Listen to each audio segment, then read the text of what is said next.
Honneur, respect, mes chers amours. Merci de vous joindre à moi. Merci de vous connecter pour cette belle interview que nous allons avoir avec un frère, un exécutif en hôtellerie. Il est jeune, vous allez voir, il est très sage, hein. C'est l'un des jeunes que je connais qui est très sage de par sa façon d'être, de par le travail qu'il fournit à l'hôtel où je l'ai croisé. Alors, nous allons rencontrer Serge Innocent Ouedraogo. Il est du Burkina Faso et j'ai eu le plaisir de le rencontrer à l'hôtel Amiso, qui m'a été fortement, vivement recommandé par une femme magnifique qui est devenue une sœur et que j'apprécie énormément, Aïcha Junior. Donc, pour les Burkinabés, possiblement et naturellement, vous la connaissez parce que c'est une femme de communication ou des communications. Alors, sans plus tarder, accueillons notre invité, Monsieur Serge Innocent Ouedraogo. Bonne écoute.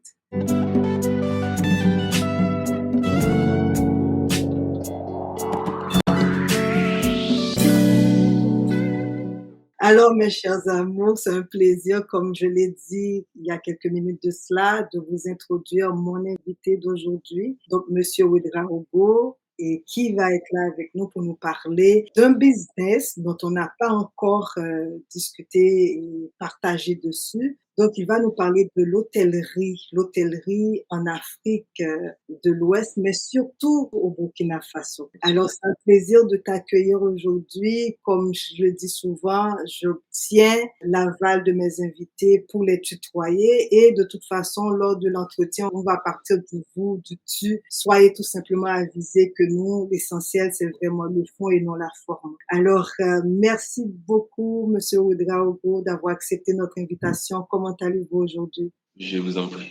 Donc, je vais bien. Merci beaucoup pour l'invitation. Et c'est un plaisir pour moi de partager ce que je vis dans l'hôtellerie et ce qui se passe au Burkina Faso. Merci encore. D'abord, parlons-nous du tout début. Qu'est-ce qui t'a amené vers l'hôtellerie? Est-ce que c'est uniquement les études et puis finalement il fallait trouver un endroit pour travailler ou tout simplement c'était quelque chose qui était dans ton patelin et que c'était un naturel d'aller vers ça? Donc, il faut dire que je suis venu dans l'hôtellerie, je voulais dire que c'est par passion. Et après le baccalauréat, j'ai opté pour une formation professionnelle. Et je suis issu d'une famille d'enseignants. Papa, maman sont des enseignants. Voilà. Donc, mais j'avais voulu quand même changer un peu les choses, la façon de faire les choses à la maison. Et puis bon, et j'étais amoureux des voyages. On se disait qu'avec l'hôtellerie, on aura l'occasion de rencontrer des gens du monde entier. Et il faut dire déjà que je militais dans quelques associations et j'ai eu à collaborer avec des Belges, des Français et autres là. Donc, quand même, c'était un monde assez intéressant. Après le baccalauréat, c'est l'idée. J'avais été orienté en géographie et parallèlement, j'avais vu un test d'entrée à l'Institut universitaire de technologie de l'université de au Koudou.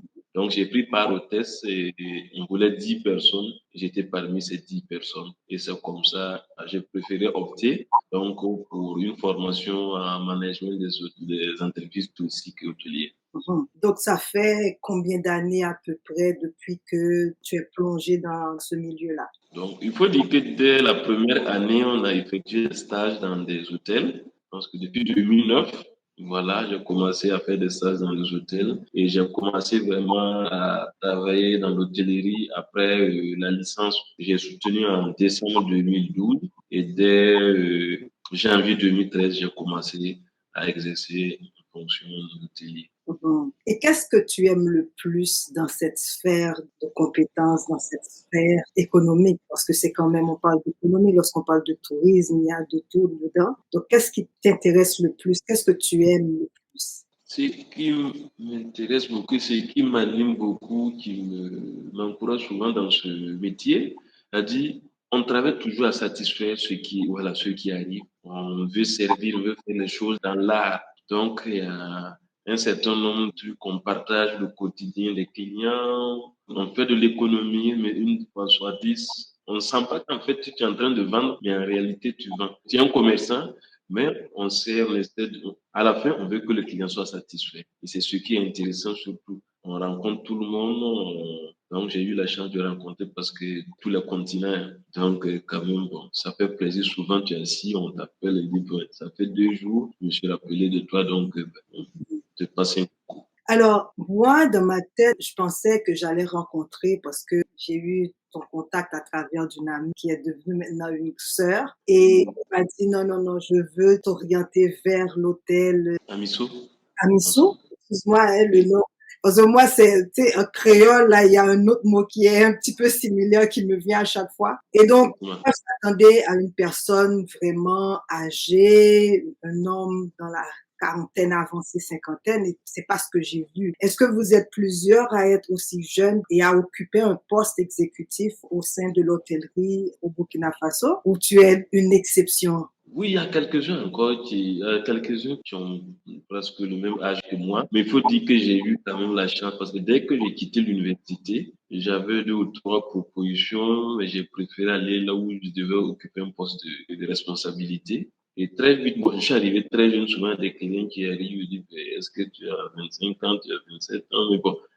Donc, j'avais la fougue, il y avait l'énergie. Donc, bon, arrivé, je n'ai pas beaucoup souffert. Donc, au fil des années, je me suis forgé quand même une image. Et puis, bon, voilà, j'ai construit quand même une carrière de 12 à 13 ans facilement dans la raison. Bon, tout n'est pas facile, mais bon, j'ai réussi à surmonter beaucoup de difficultés. Mhm. Mais est-ce que tu as eu un mentor? Parce que justement, lorsqu'on est jeune et on tombe comme ça et à occuper un poste aussi important, un poste d'exécutif, est-ce que tu as eu l'aide dont il fallait avoir pour justement parfaire tes connaissances et être en mesure de livrer la marchandise, comme on dit? Oui, effectivement, j'ai eu des gens qui m'ont accompagné beaucoup. J'ai d'abord, je pense, il y a mon professeur, j'ai un de mes professeurs d'université qui était dans le milieu aussi de l'hôtellerie, qui était conseiller même de l'association patronale des hôteliers restaurateurs du Burkina. Donc, c'est lui, souvent, quand j'ai des problèmes, je l'appelle. Il a même été directeur d'un hôtel. Et souvent, il me dit, bon, pour telle chose, je te conseille d'aller comme ça, je te conseille de faire ceci, cela, mais il n'était pas tout le temps disponible, mais pour le peu de temps qu'il m'accordait quand même, et souvent, pratiquement, il y a eu des périodes où pratiquement les soirs, on se donnait rendez-vous quelque part dans la ville de Ouagadougou, et parce qu'on échangeait sur d'autres projets aussi également. Donc, voilà. Et en plus de cela, pendant mes stages, quand j'étais étudiant, je me suis fait quand même, j'ai gardé de bonnes relations là où je suis passé faire des stages et jusqu'aujourd'hui même, jusqu'à l'heure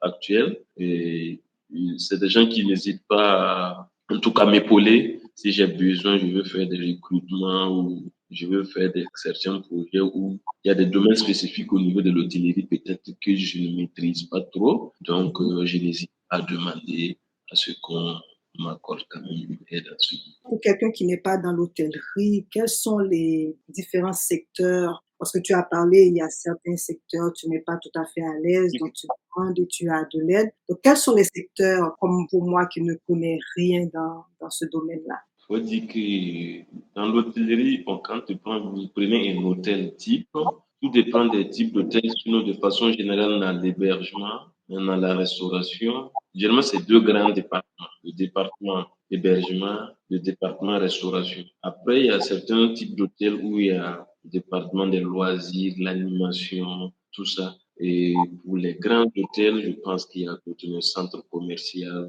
ou les hôtels de 4 à 5 étoiles, un centre commercial, un centre de fitness. Mais bon, de façon générale, par exemple, au Burkina, ce qui est courant, c'est les 2 grands départements. Le département restauration, le département hébergement. Et au niveau du département hébergement, on peut avoir, et nous avons le service réception, les étages, bien dit, au niveau de la restauration, généralement, on a le restaurant, on a la cuisine. Voilà de façon globale. Mhm. Durant mon séjour au Burkina Faso, à l'hôtel à Misso. C'est vraiment un beau milieu, hein, je vous conseille d'y aller parce que moi, j'ai apprécié mon séjour là-bas. Le service était impeccable. Et comme vous voyez, notre cher exécutif était très présent parce qu'on pouvait l'avoir à n'importe quel moment. Il était accessible et ça, on aime ça. C'est très Ouais, en tout cas, moi, j'ai apprécié le service, je dois l'avouer. Mais j'avais remarqué qu'il n'y avait pas beaucoup d'occupants durant ce séjour-là. Qu'est-ce qui peut expliquer ce manque de participation ou de gens dans un hôtel qui est aussi bien et comme la Misso? Bon, il faut dire qu'à ce moment précis, bon, depuis quelques années, l'hôtellerie burkinabé, donc, avec la crise socio-politique et aussi sécuritaire, le nombre d'arrivées, de façon générale, a drastiquement diminué et que, par contre, le parc hôtelier n'a cessé d'augmenter. Le nombre d'hôtels augmente. Et pourtant, d'arrivées, le nombre de clients a diminué. Donc, nous avons peu de clients avec beaucoup d'hôtels, avec beaucoup de chambres et chaque hôtel doit développer ses stratégies marketing et puis pouvoir prendre sa part du gâteau, si on peut le dire. Donc, c'est ça qui explique beaucoup plus qu'il n'y a pas beaucoup de clients en ce moment au niveau de l'hôtel parce qu'on a quand même beaucoup perdu, par exemple, parce qu'il y a eu une période où quand même notre clientèle était constituée à plus de 75%, voilà, d'étrangers qui venaient partout dans le monde. Mais avec ce qui se passe, les informations qui sont relayées un peu partout dans le monde, ça a vraiment joué de façon négative sur l'arrivée et puis la fréquentation des hôtels de façon générale à Ouagadougou. En termes donc, et l'occupation des hôtels a diminué. Est-ce que les hôtels, justement, jouent beaucoup sur la communication? Parce que moi, j'ai été ça et là faire ma recherche au départ et je n'ai pas vu beaucoup de publicité, par exemple, pour les hôtels. Est-ce que c'est une stratégie ou tout simplement vous vous dites que ben, les gens vont venir de toute façon? Justement. Et ça, c'est une très bonne remarque parce que traditionnellement, nos hôteliers, pour dire les promoteurs d'hôtels en son temps, ne faisaient pas ne travaillaient pas sur le marketing, la publicité pour avoir beaucoup de clients. Maintenant, avec la crise, c'est très difficile. C'est très difficile. Il faut développer des stratégies marketing, des stratégies de communication pour dire qu'en fait, bon, nous sommes là, il faut être présent presque dans tous les événements qui se passent. Il faut être présent, savoir, et même par rapport au tarif, il Mhm. faut à un certain moment donné, parce qu'il est beaucoup plus important d'avoir un bon taux d'occupation que de vendre très cher et puis avoir un mauvais taux d'occupation. Parce que de toute façon, là, une unité qui n'est pas vendue, c'est une perte en hôtellerie. Demain, c'est une autre chambre que tu vends, c'est une autre unité que tu vends. En hôtellerie, quand tu n'as pas pu louer la chambre cette nuit, cette journée, la journée hôtelière, c'est une perte. C'est pas comme dans le commerce de façon générale. Quand tu n'as pas pu vendre une marchandise aujourd'hui, tu peux revendre la même marchandise demain. Donc, c'est pour dire qu'en fait, on était habitué de façon traditionnelle à ne pas faire de grandes pubs, à débourser beaucoup d'argent pour la communication. Mais maintenant, ça devient quasiment impossible. Parce que, comme je le disais précédemment, le parc hôtelier s'est agrandi. Chaque jour, il y a des hôtels qui s'ouvrent. Et en plus de ça, il y a eu l'avènement des villas meublées, Mm. voilà, qui ont explosé à Ouagadougou. Donc, les gens arrivent, ils préfèrent aller prendre souvent des villas meublées à Ouagadougou. Donc, ça fait que tout ça, ça joue vraiment sur l'hôtellerie de façon, bon, l'hôtellerie de façon générale. Mhm. Et là où les gens font beaucoup plus de pubs, vous allez voir que c'est les hôtels tenus par comment dire, les hôtels qui sont tenus par intégrés par des étrangers ou bien par des grandes sociétés. En tout cas, par des grands groupes. C'est des gens qui n'hésitent pas à faire la publicité, à vanter leurs produits. Ils n'hésitent pas à vanter leurs produits et ils arrivent à tirer leur épingle du jeu. Là, je sais que tu es passé de l'hôtel à Misso à un autre hôtel. Tu vas nous donner Exact. le nom, mais est-ce que, en termes de communication, justement, vous faites différemment? Est-ce que vous avez cette idée-là d'aller chercher maintenant le client que d'attendre le client?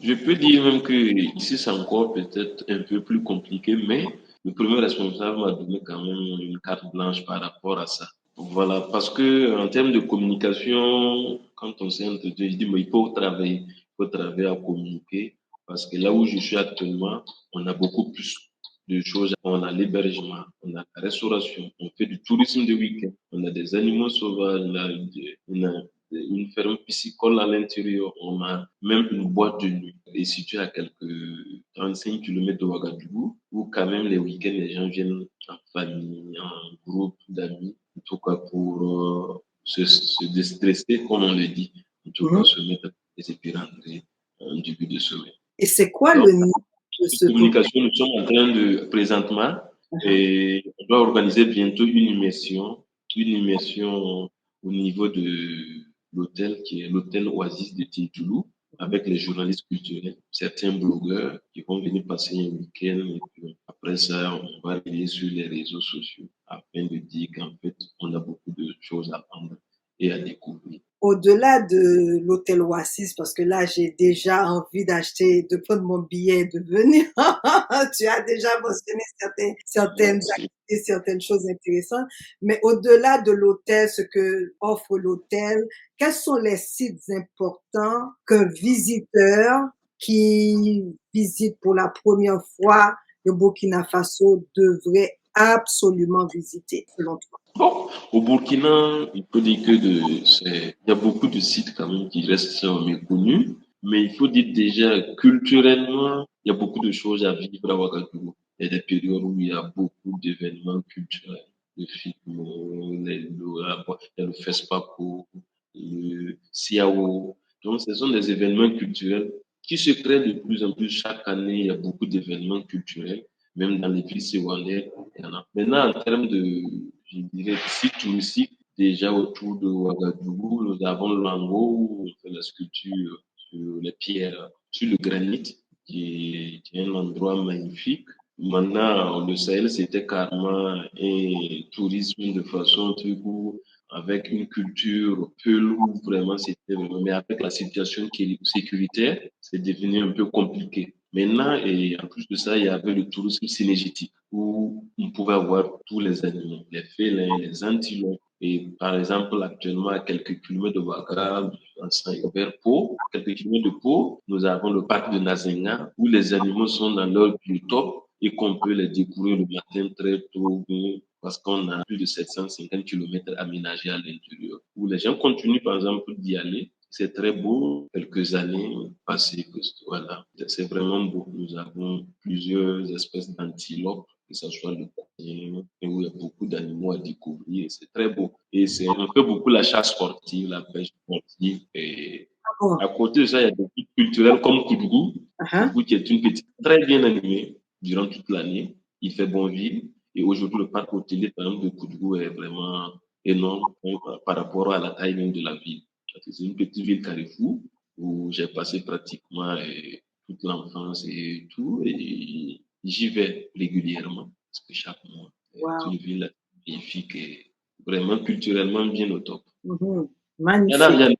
Il y a beaucoup d'autres vers Bobo. Il y a la ville de Bobo qui est très magnifique avec une architecture assez particulière.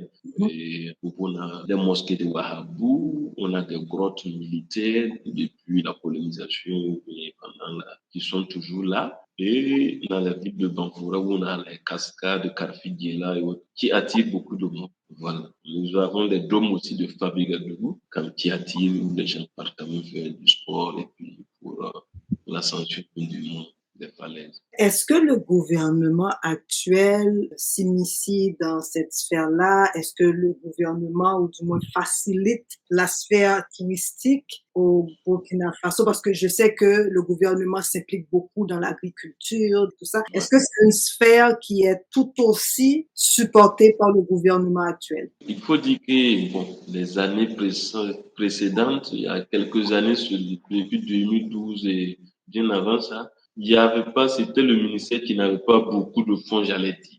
Il n'avait pas beaucoup de fonds, mais quand même, c'est un milieu où on n'investissait pas beaucoup, mais qui rapportait plus. Parce que quand vous venez à Ouaga, vous allez voir l'artisanat. Quand l'hôtellerie mange l'artisanat, ceux qui vendent les tissus traditionnels, les pains traditionnels, ça faisait bouger quand même le monde. Il y avait beaucoup d'entrées de dés. Mais je pense que c'est depuis quelques années, on a mis même en place un fonds de développement touristique pour permettre donc aux acteurs du tourisme de vraiment ils peuvent avoir de l'argent là-bas pour développer leurs activités touristique. Mais il faut signaler que bon, tout le monde ne peut pas avoir accès à ces fonds parce que c'est un certain montant, on demande des garanties qui ne permettent pas à des jeunes débutants ou un truc de créer un truc, des activités touristiques à partir de ces fonds, c'est souvent difficile parce que quand on n'a pas de garantie ou autre, c'est difficile. C'est difficile pour surtout les jeunes qui veulent se lancer dans ce domaine. Donc, ça reste quand même un milieu assez fermé. Ces fonds de développement touristique restent toujours, je peux dire, limités. Mhm, Voilà. Et puis, c'est surtout ceux qui sont déjà dans le domaine qui peuvent avoir accès à ces fonds et puis mhm. pouvoir développer leurs activités. Pour un jeune qui se lance, c'est souvent difficile. C'est très difficile parce qu'il n'y a pas de garantie. Si vous n'avez pas de garantie, vous ne pouvez pas. Également, dans les banques, c'est très rare qu'on finance. Par exemple, quelqu'un qui se lance dans le tourisme, c'est très difficile de voir ça. Mhm.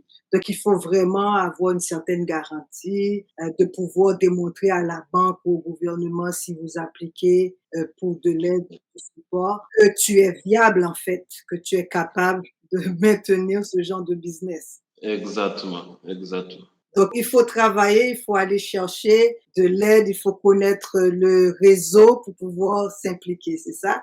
Ouais, généralement, c'est des gens qui sont déjà, on peut dire, même c'est des gens qui ont déjà confirmé, qui ont souvent des hôtels ou bien des grands restaurants qui Mhm. peuvent y aller, bon, qui peuvent aller prendre ces fonds. D'accord. Alors, qu'est-ce que tu dirais à quelqu'un qui aimerait venir visiter et le Burkina Faso, qui aimerait visiter Ouagadougou ou n'importe où au Burkina Faso? Quel serait ton message? Quel serait, disons que tu as la pub à faire, que dirais-tu à cette personne-là? Je dirais qu'au Burkina Faso, c'est un pays merveilleux, avec beaucoup de chaleur. C'est vrai, il fait très chaud. En même temps, nous sommes très chaleureux. Nous sommes très chaleureux. Quand tu viens au Burkina, le poulet flambé t'attend, le riz au Soumbala t'attend, bien chaud avec du piment bien dosé. La bière fraîche, la brakina vous attend. La vie est belle, en fait. Il n'y a pas de stress. Quand vous venez à tout y est. Et contrairement à ce que je pense, beaucoup pensent, quand ils arrivent au Burkina, à Ouaga, ils se disent, bon, on s'attendait pas à voir une ville comme ça. Tout le monde est souriant, on vous salue, tout le monde, bon, on se pose pas la question, qu'est-ce que vous venez faire? Non, venez, on fait la fête. Et au Burkina Faso, surtout, on aime les étrangers, on aime les étrangers. Parce que dans notre culture, dans nos familles, même souvent, de façon traditionnelle, quand on recevait un étranger, généralement, même quand il y a une seule chambre et autres, on était obligé, bon, nous on sortait, on laisse la chambre à l'étranger. Parce que l'étranger doit se sentir à l'aise. Et c'est ce que nous, on essaie de perpétuer au Burkina Faso.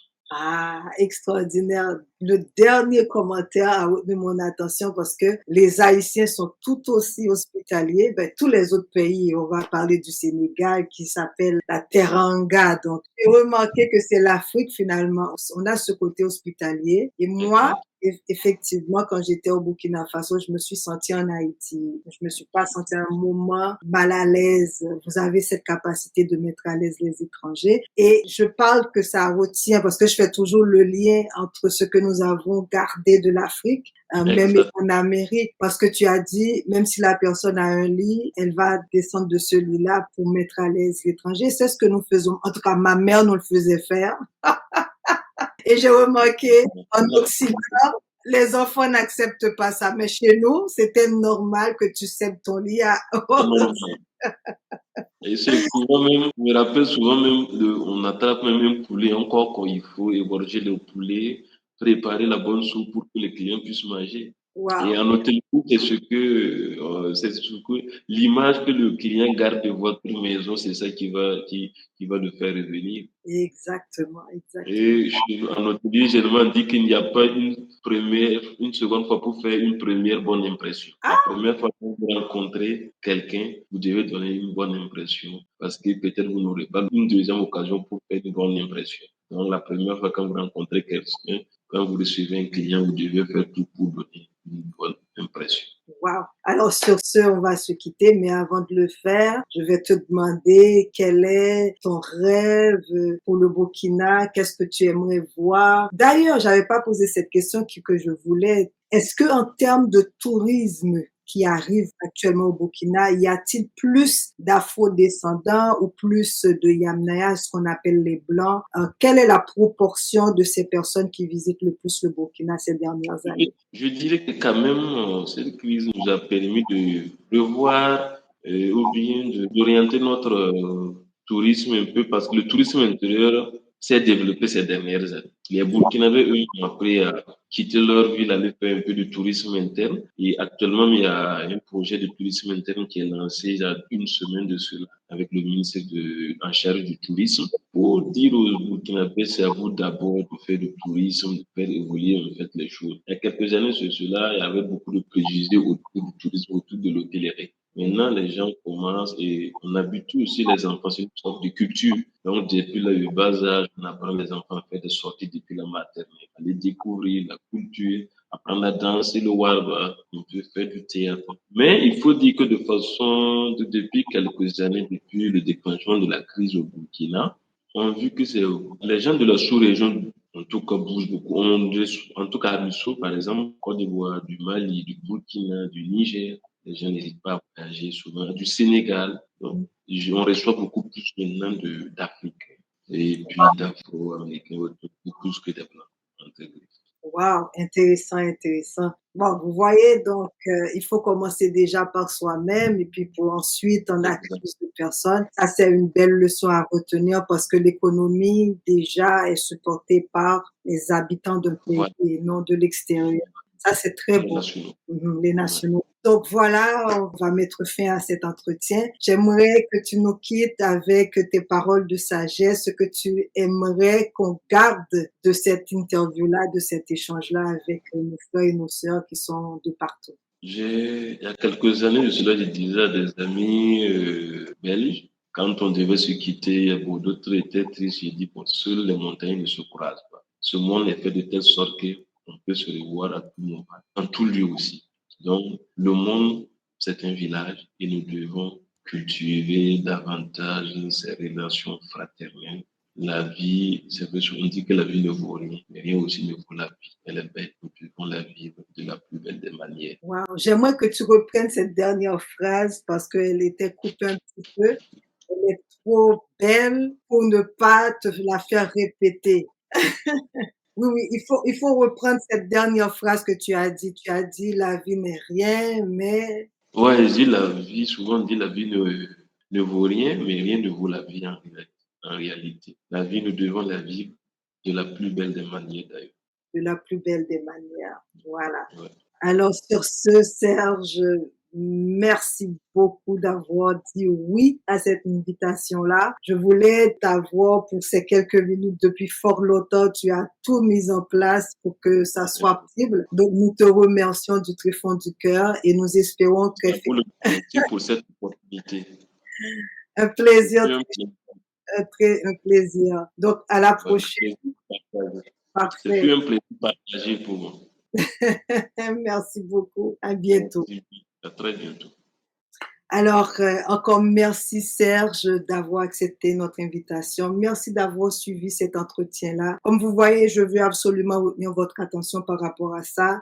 Vous allez voir que je reçois certains pays, certaines personnes provenant de certains pays, parce que ce sont ces gens-là qui ont été très ouverts à me contacter, à vouloir ces moments de communication, d'échange avec moi. Donc, je ne suis pas en train de discriminer aucune personne. Au contraire, je veux vraiment pouvoir couvrir tout le continent Alkebulan sur cette chaîne-là et surtout les Caraïbes. Donc, je vous dis tout simplement, si je n'ai pas encore rencontré quelqu'un de ton pays, ben alors je te suggère de nous contacter pour qu'on puisse le faire et on le fera avec plaisir. Et vous allez entendre un petit peu plus parce que vous, sur le continent Alkebulan, vous n'avez pas autant d'informations sur ce qui se passe avec les afrodescendants. Je vais essayer d'amener en fait plus de jus, plus de communication, plus d'invités, ces gens-là dont je fais partie. Parce que je trouve que on parle de nous, mais on se connaît vraiment,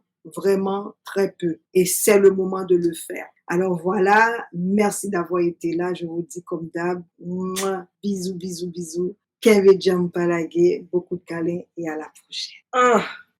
Le continent nous appelle.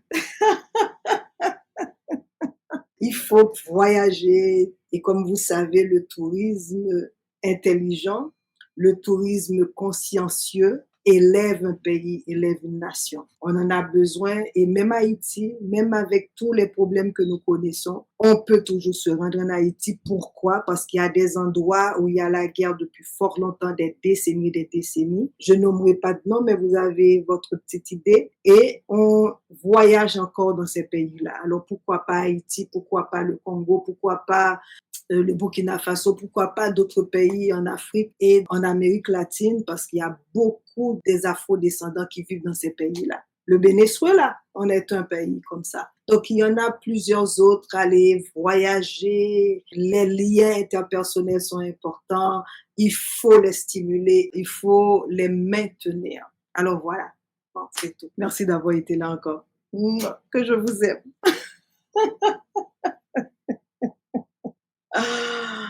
N'est-ce pas magnifique ça?